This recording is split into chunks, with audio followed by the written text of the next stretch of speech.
That strap, we did have one strapped here. It broke off. I just wrapped it here so it ain't dangling.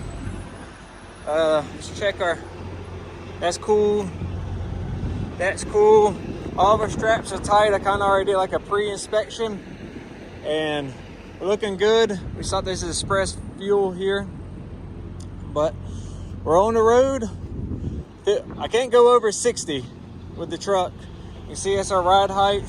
I took the ramp off just to give me a little bit of clearance if I got some weird driveways or something, but kind of low and slow. Well, not low and slow, just going slow. Like I said, 60. If I get 65, it wants to start doing that. So we're just gonna take it easy.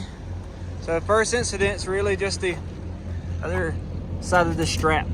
So I'll keep you updated. That's the first 100 miles. We're probably getting 10 miles a gallon.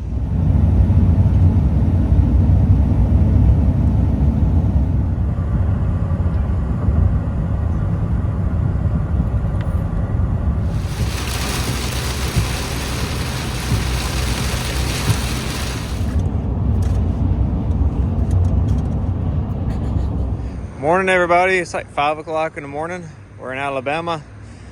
We decided to stop for tonight, but we're almost home. So truck's doing good. I mean, I can't really complain.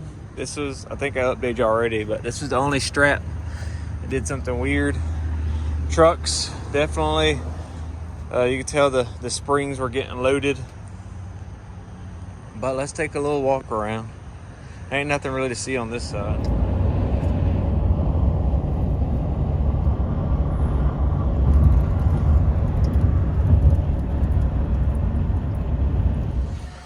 We are home. We're tired.